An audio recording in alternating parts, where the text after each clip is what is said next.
Maria Viernes.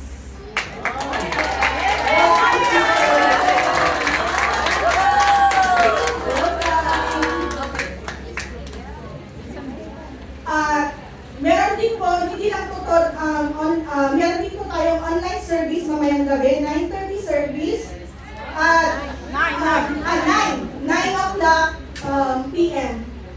Ang title is Flourish under every season. Kasalanan ko may ate friend. Ngayon po, tinatawag ko na po ang ating magsasalita dito sa harap na walang iba kundi si Pastora Leia Pascual.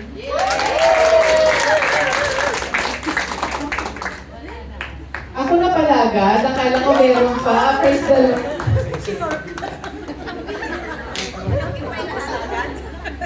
Ayan, magandang hapon po sa inyo lahat. It's good to be back. Dito sa service na to, I always look forward. Na-invite me to, yes, invitation. You know, as we are having our worship this afternoon, I really felt, kahit recorded lang siya, I really felt the tangible presence of the Lord in this place. And I can feel your heart that is really poured out, that are really poured out para glorify si Lord. Kaya palapakan natin ulit ang Panginoon. Praise the Lord. So, meron kayong mga telepono, correct? Meron tayong mga gadgets. Meron tayong mga dapat i-activate sa ating buhay. Like for example, mga wifi dyan, kailangan nating activate. Ang ating mga cellphone, kailangan nating i-activate. Lalo na kung wala kang wala kang wifi. Sis, pwede bang maki-ano muna sa'yo? Ano tawag dyan? Paki-hotspot nga. Activate ko na. Meron din sa inyong mga employer, meron kayong mga smart devices. Yung mga CCTV ninyo, marunong kayo mag-operate ng Google Home, di ba? O di kaya si Alexa, turn on the light. Yan, na-experience nila sa inyong mga employer, di ba? Meron mga ganun, mga high-tech. What am I saying is that we need to activate things in our lives. And in this world, alam natin na kapag mahina ka, wala kang power, wala kang pera, ay parang naisasantabi ka. However, I'm not gonna talk about money this afternoon dahil may Money Talk series tayo at napakaganda. Ewan ko lang yung lose half of your life kung di nyo ito napakinggan. Yes! You know, I just wanted to share with you this afternoon yung power na meron ng isa't isa sa inyo, especially if you believe in Jesus Christ. Amen? Are you excited? Amen! Amen! So, title ng topic ko this afternoon is Activating the Power of God's Kingdom in Your Life. Bago tayo mag-start, manalangin muna tayo. Heavenly Father, we honor you in this place. Indeed, O God, you're worthy to be praised. Lord, anoint our lips, my lips, anoint the hearts of each and everyone, even Lord, just online. Lord, we even stand in the gap for Pastor Leo's health, even the whole family, Lord God. Thank you for covering him with your precious blood. No weapon formed against him shall prosper in Jesus' name. Lord, sabi na nandito ngayong hapon na ito, thank you, Lord, because we're gonna activate once more and again this power that you have manifested in our lives in Jesus' name. Amen. Do you believe that every day is a battle? Yes. Kasi yung battle na nakikipag-away, ha? Lalo na sa social media. Yung battle in the sense that in the Spirit, sabi sa Ephesians chapter 6, verse 10 to 17, sabi dyan, finally be strong in the Lord and in His mighty power. Kailangan i-put on natin ang full armor of God. And because for our struggle is not doon sa mga katabi natin, sa ating pamilya, sa ating mga kaibigan, but against rulers, authorities, and principalities. Kaya sinabi ni Paul dyan na kailangan natin i-put on ang full armor of God. Yan, nandiyan sa slide natin, And dito dinescribe ni Paul itong armor na ito during his time, yung mga Roman soldiers, na kailangan natin i-put on. So very quickly, I wanted to review. Unang-una, helmet of salvation. You know, I memorized this. Nagsisimula ko sa ulo hanggang paa. Kasi parang hindi ko siya makalimutan. Okay, so the helmet of salvation, ito yung nagko-cover sa ating mga ulo to protect us. Remember, kapag na-injure tayo sa ulo, it could lead to sudden death. So, ganun din ginaguard ang ating mga ulo from the lies of the enemy, yung assurance natin ng ating mga salvation kay Jesus. Next is the belt of truth. Itong belt of truth, nandyan, nakakabit yung espada, at siya yung central piece ng Roman soldier's armor that puts together. Ito nag-represent sa kay Jesus himself because he said, I am the way, the truth, and the life. Amen? Number 3, the breastplate of righteousness. Symbolically, itong breastplate na ito ay nagpo-protect sa mga major organs ng ating katawan, especially our heart. Pinoprotektahan ito ni Jesus by wearing this breastplate of righteousness. The shield of faith. Because without faith, no, sabi nga kung kahit the mustard seed ang iyong pananampalataya, you can move mountains. Amen. So kung wala kang ganito, ikaw ay ligaga. Di po ba? Next is the sword of the Spirit. The sword of the Spirit is the anointed word of God. Kailangan maintindihan natin ito, kailangan lakarin natin ito, kailangan sa buhay natin ito because if we don't know the word of God, paano tayo makakapaglaban? This is like offensive na baon natin, hindi lang puro defensive. Offensive ang sword of the Spirit.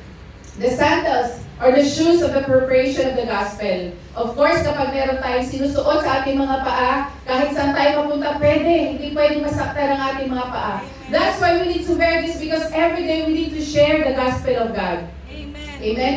Since we are warriors, we are conquerors, we are victorious in Christ, we cannot just stand. We really need to activate. Hindi tayo pwede nakaupo lang, pwede nakastand. Oh, Pastora, wear ko na lahat. Hindi po pwede. Kailangan natin siyang i-activate. Amen? Because this world is a battlefield. Hindi siya playground. Don't play lang. Sabi ka ng mga Singaporean friends natin. So, this afternoon, I want to share 4 kingdom powers that we can activate here on earth. Actually, most of us has this. I just want to remind you that you need to use it. Okay? Hindi lang siya by knowledge. Hindi lang siya by faith na ginagawa mo. Kailangan actionan mo rin siya. Amen? Sabi nga sa 1 Corinthians chapter 2, verse 4 to 5, sabi ni Paul, and my message of preaching were very plain. Rather than using clever and persuasive speeches, I relied only, sabi niya, on the power of the Holy Spirit. I did this so you would trust not in human wisdom, but in the power of God. Amen. Sabi mo sa katabi mo, you are powerful in God.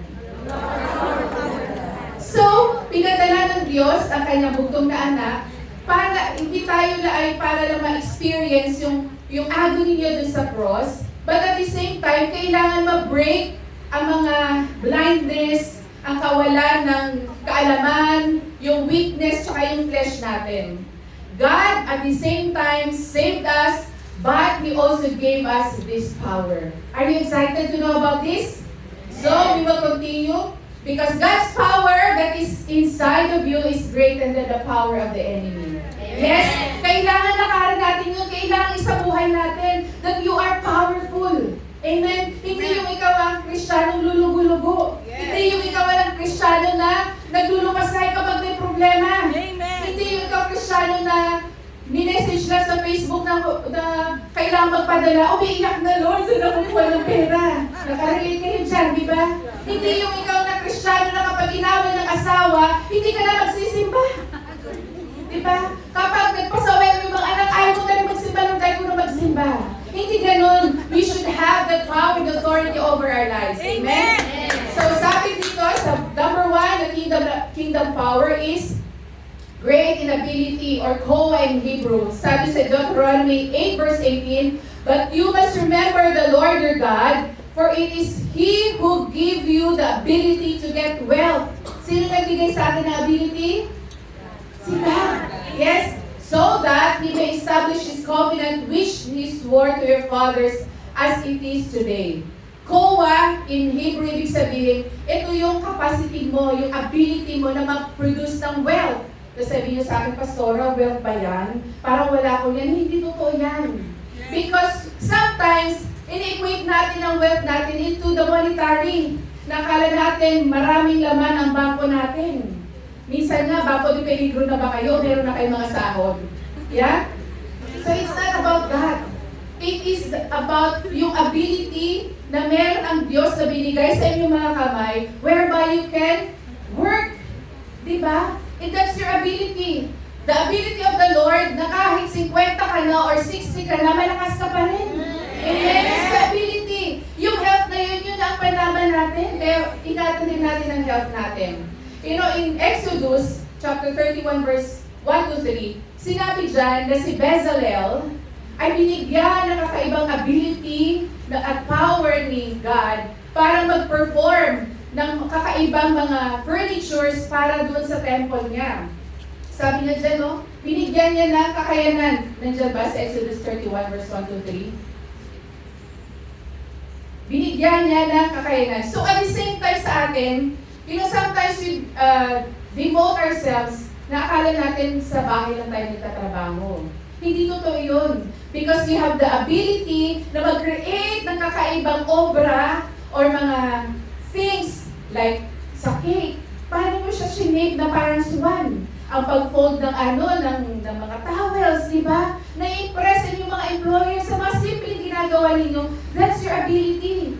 And ang nagbigay sa inyo yan ang Diyos. Amen. Napaka-skillful ninyo sa pagbalat ng carrots. Amen. Na hindi nadadala ang laman, yung balat ng talaga. Yes. That's your ability. Di ba? Kaya dapat pasalamatan natin ang Panginoon sa ability na yan. You have the ability to speak. Minsan may kasama pang uupo. Basta mga employer nyo ba? You know, mga ganyan. That's ability that is given by God in your lives. Amen? You know, I've seen sa Facebook, may isang tao na magaling siya mag-draw through sand. Sa ano lang, ang big sand? Buhangin. Buhangin lang, tapos sa create yung mukha, talagang kuha-kuha. Sabi ko, Lord, wow, such an amazing gift na binigay mo sa taong ito. That's why I'm telling you right now, if you have that specific ability, gagamitin niyo yun para sa glory ni Lord. Amen. Huwag niyo itago. Amen. Ngayon kung ano kayo, madagdag kayo sa labas, at inassign kayo ng mga leaders ninyo na mag-pray, gamitin niyo yung ability Amen. na gamitin na dagdag. Ito po ba? Bakit puro ano lang, chika? Dapat gamitin yan para sa kapurihan ng Panginoon. Amen? Next is great in authority. Meron tayong authority. Exousia in Greek. Sabi sa Mark chapter 3, verse 13 to 15, and he went up on the mountain and called to him those whom he desired, and they came to him. And he appointed 12, whom he also named apostles, so that they might be with him, and he might send them to preach and have authority to cast out demons. You know, yung exousia na to, meaning you are possessing that authority and the right to act in power. So, ibig sabihin, meron kayong authority dyan sa workplace ninyo. Authority na hindi nyo dapat pangibabawan ng inyong mga employer, but authority doon sa mga gawain ninyo. Amen. Amen? Yung tipo mo sasabi, I have authority sa'yo na matatapos kita in Jesus' name.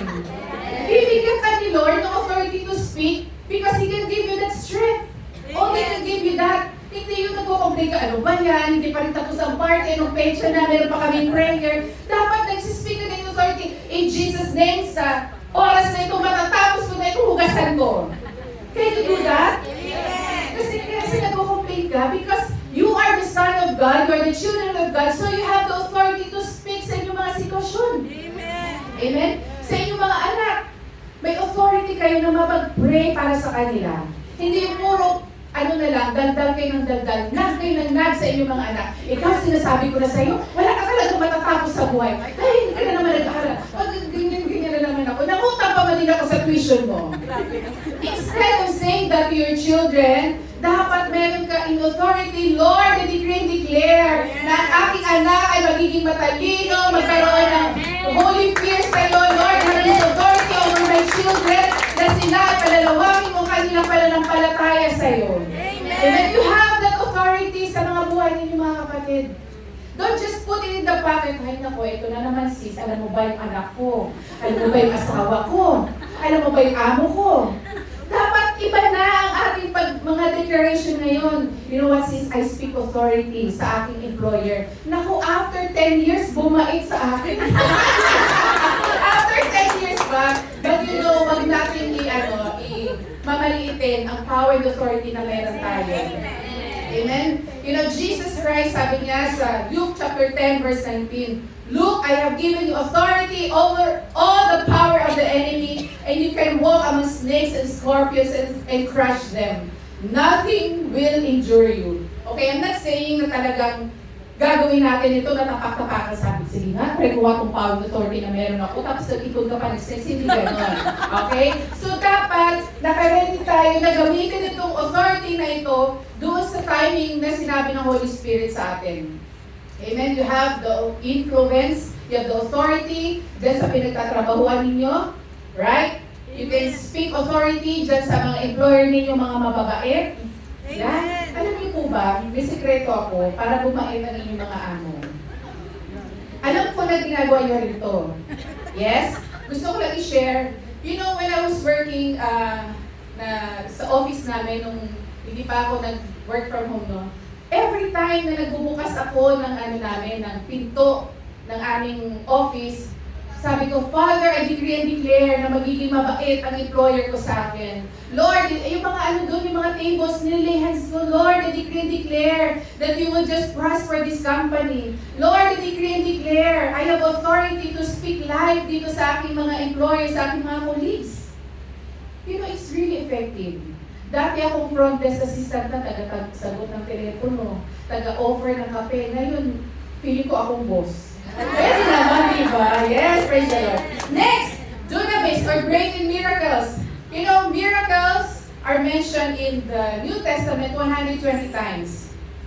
And, you know, si Peter, after the Pentecost, Peter heals through his shadow. Anino lang ni Peter kapag nadaanan, wow! May miracle na nangyayari.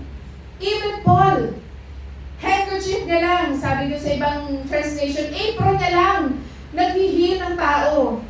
Sabi ko nga, nakarelate ako siguro doon sa mga dati nating religion, na kaya pala pinupunas-punas nila yun sa santo, kasi may may makagalingan daw. Kung siguro kinuha yun, I don't know. But you know, we don't have to do this because yung Holy Spirit na meron kay Peter, kay Paul, is the same power and spirit na meron tayo. Amen. You have your Holy Spirit.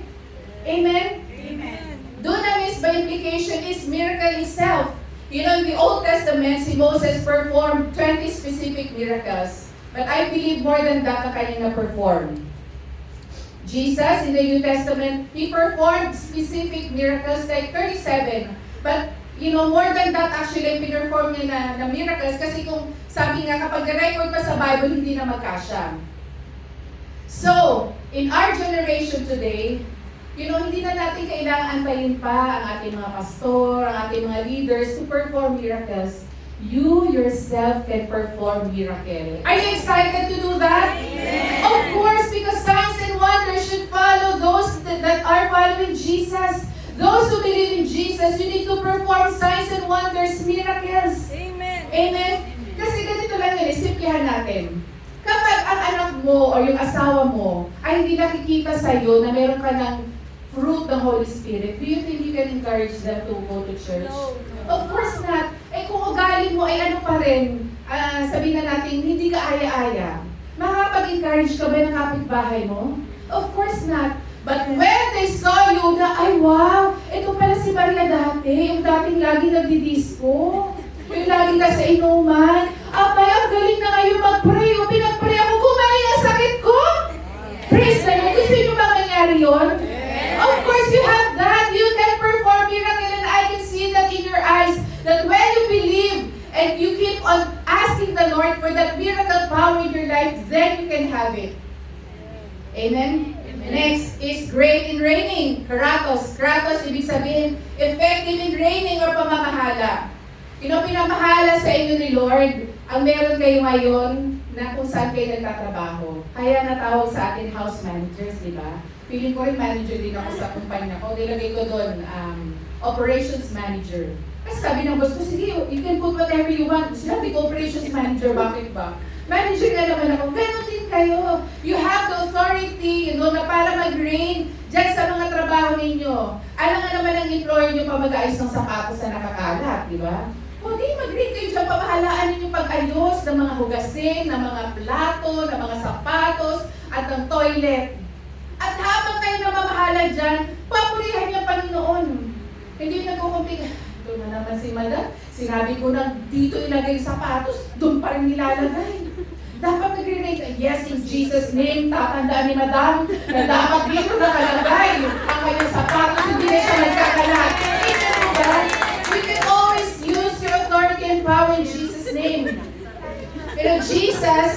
given us the keys to the kingdom. Sabi niya sa Matthew 16:19, ayan, and I will give you the keys to the kingdom of heaven. Whatever you forbid on earth will be forbidden in heaven, and whatever you forbid on earth will be permitted in heaven. We need to take back the dominion sa ating mundo ngayon. Because our world, our recent situation is that ang mundo ay punong-puno ng kalasuan.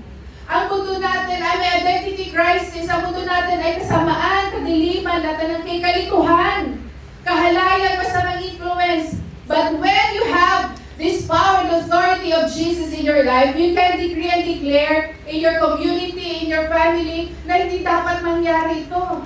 Amen? Now, this is my kingdom challenge sa inyong lahat. In Ephesians chapter 1, verse 19 to 20, sinabi ni Paul dito, ipinapanalangin ko rin na malaman nyo, malaman, ito yung answered prayer ni Paul sa atin, nalaman na natin that we have this power inside of us, amen? Malaman nyo ang napakadakilang kapangyarihan ng Diyos para sa ating mga sumasampalataya sa Kanya. Amen? Ang kapangyarihan din ito ay ginamit niya nung buhayin niya muli si Kristo at napaupuin sa Kanyang kanan sa langit. You see the reality here? The prayer of Paul was answered in our generation and in the past generations also. Alam na natin that we have this power in Jesus. So hindi tayo dapat ang mga Kristiyano na lulugo-lugo na kapag may problema ay hindi sinasantabi, hina-highlight. Dapat si Lord ang hina-highlight, hindi yung problema. Mas lumalaki ang problema kapag hina-highlight mo, pero pag si Lord ang hina-highlight mo, mas lumalaki siya. Yes. Sinabi kanina ni PH, siya ang creator natin, and it is written in the Bible. And our creator knows us, knows everything in us. Before pa tayo na-conceive, bago pa tayo pinanganak, alam niya na ang destiny natin. At kayo ngayon nare-remind ko na meron kayong power and authority in Jesus' name. Amen. So again, ang challenge ko sa inyo ngayong hapon na ito, you need to activate God's ability within your life, Amen. sa inyong community, sa inyong trabaho. You need to activate yung authority sa inyong mga family.